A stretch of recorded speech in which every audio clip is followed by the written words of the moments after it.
Hello everyone, my name is Jimmy Hawkins.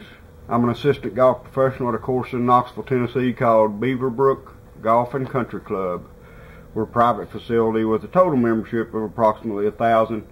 We have a golfing membership of approximately 300. Along with the job description and the duties of an assistant golf professional, I'm also the lead teaching professional, and I'm responsible for the lesson needs of our membership. This, more than anything else, has introduced me to the challenge problem I'm presenting to you today. The title of the presentation is Growing the Game, with a subtitle, Teaching Beginners to Play. I'll be giving my thoughts, some of my experiences, hopefully a little encouragement and knowledge to you that you may be able to use in the future to help us grow the game. Okay, let's get started. I want to give you a little overview of the presentation. We'll take a look at the growth of the game. The growth of the game over the last few years has seen a decline in the number of rounds and the number of players. The PGA now has a program in place designed to help the growth. It's called Golf 2.0. The program's designed to target 3 core areas. It's designed to retain and strengthen the golfing core, designed to engage lapsed golfers, and it's designed to drive new players.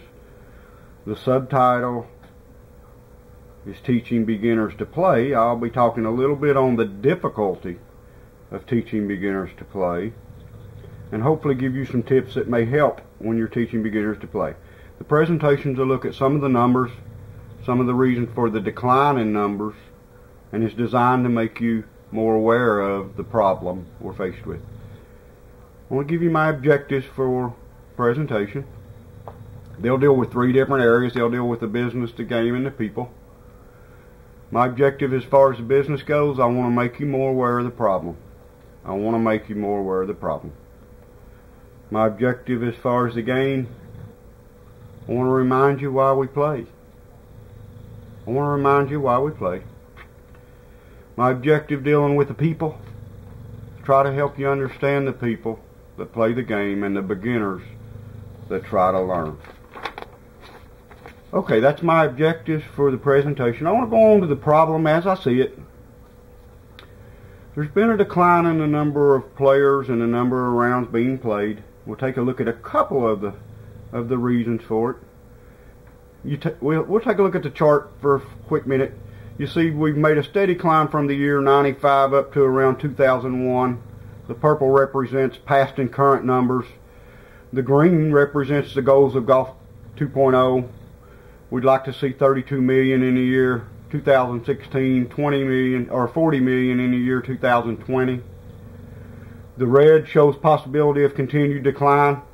Either one of these moves will affect us. We'll take a look at the number of rounds. You see peaked out at around the same time as the number of players and has been making a steady decline for the last 10 years or so. A couple of the reasons for the decline in the numbers. The economy, no doubt, has had something to do with the decline in numbers. This, however, I don't feel has had the biggest influence on the movement on the chart. I'm also just as certain that Tiger Woods had a little something to do with this upward surge we see. Every kid wanted to be Tiger Woods in the year 2001. This is about the same time Tiger peaked out. I'm just as certain his problems he's had in the last few years has had a little something to do with the decline we've seen. Every kid doesn't want to be Tiger Woods anymore, but I don't feel these are our biggest challenge in growing the game of golf. I feel our biggest challenge is twofold. One, we have much more competition from other sports. We've got football, baseball, basketball, tennis, hockey, wrestling, swimming, even yoga. Yoga was up 28% last year. There's 20.2 million people in America taking part in yoga. The second part of the problem in growing the game is the difficulty in teaching beginners to play. By now we all know how hard it is to teach a beginner to play, especially when they may be a young child with no background in sports and very little hand-eye coordination. Even if they're very coordinated, the difficulty is still high. Most of us remember Charles Barkley working with Hank Haney. I was fortunate enough to see Charles Barkley play some basketball in college and in the professional ranks.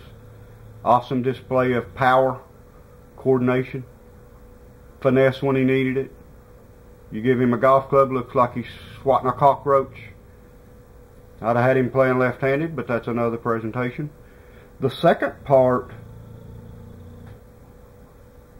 of teaching beginners to play is the difficulty in keeping them from getting frustrated while they're trying to learn the motion of the swing. The biggest challenge we face as teachers is not teaching the motion of the swing, but it's keeping the students from getting frustrated while they're trying to learn. Frustration's the biggest reason for beginners leaving the game. We got to be able to keep them coming back. It can take some years to learn a swing that can break 100. But that's the problem as I see it. I want to go on to my plan of action. My plan of action will also deal with 3 different areas: the business, the game, and the people. My plan of action as far as the business goes: better promotion of the game. We're the caretakers of the game. The mission of the PGA is to promote the enjoyment and involvement in the game of golf and to contribute to its growth by providing services to the golf professional and the golf industry. We need to find some new ways to attract new players. We need to think out of the box. Sometimes the same old way of doing something needs to be changed. We need to go get them.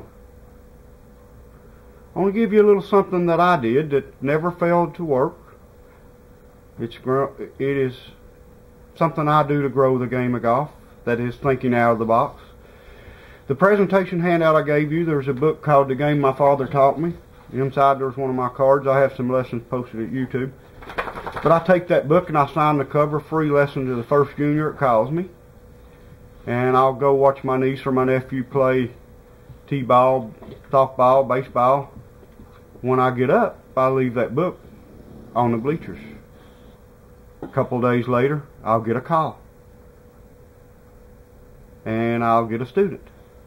Sometimes 2.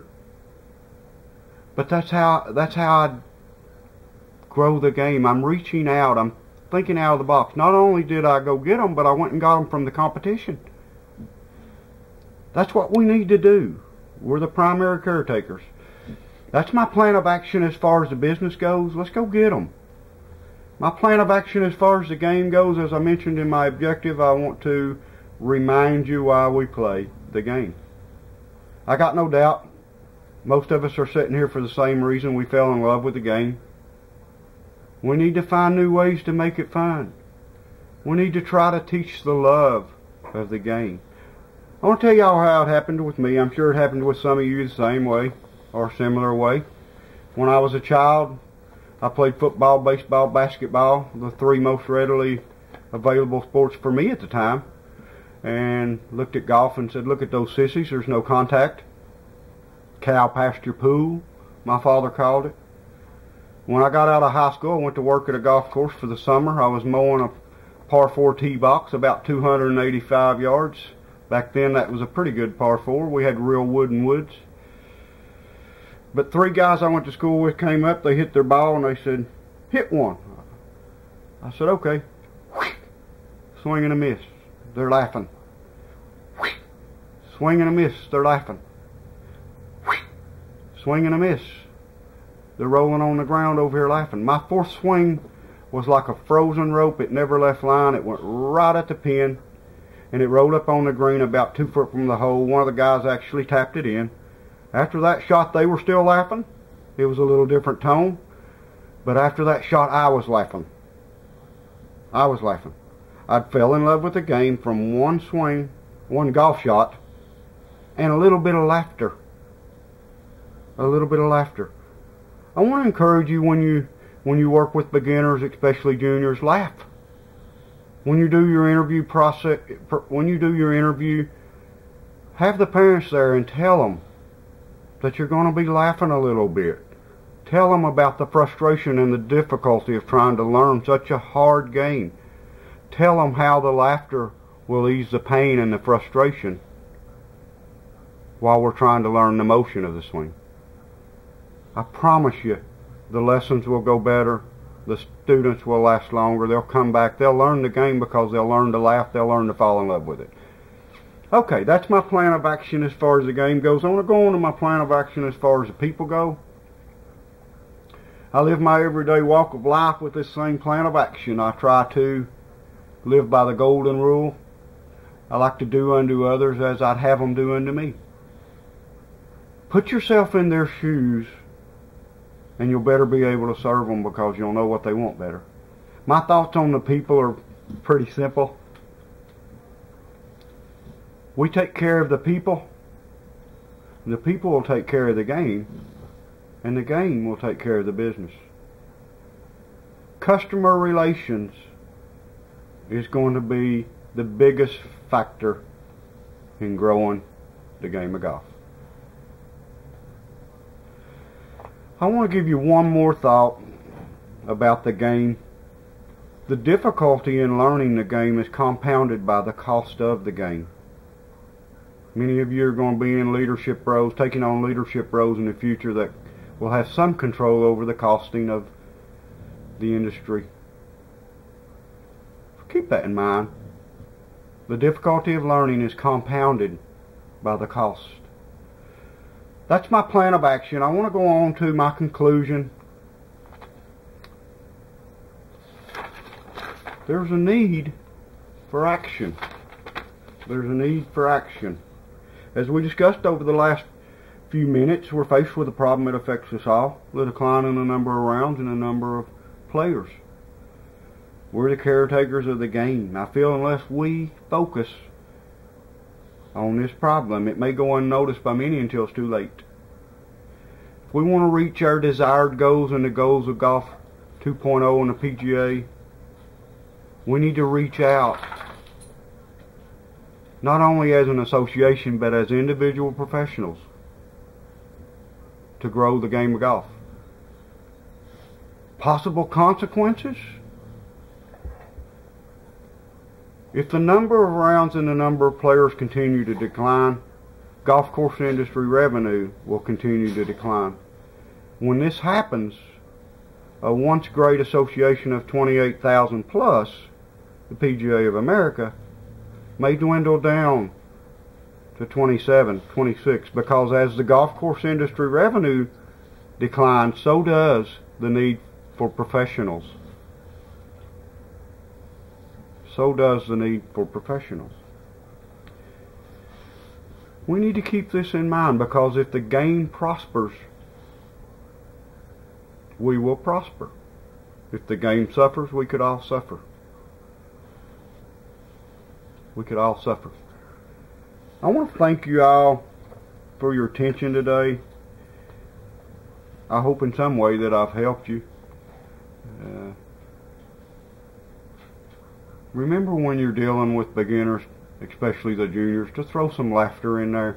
I find that's the biggest help. I've been giving lessons for 5 years or more, and I find that's the biggest help I can do when I'm dealing with beginners, especially juniors, is laughter. Laughter. I want to thank you, and I want to close my lesson out. The book I gave you in the presentation handout has one of my cards in it. It has some lessons posted at YouTube. I want to close my presentation out with one of the lessons that I gave a couple of kids I still work with today. The title of the lesson is Golf Lesson by the Hawk 4-Foot Cobra. Don't try this at home. Hope you enjoy it. This just happened. It wasn't planned.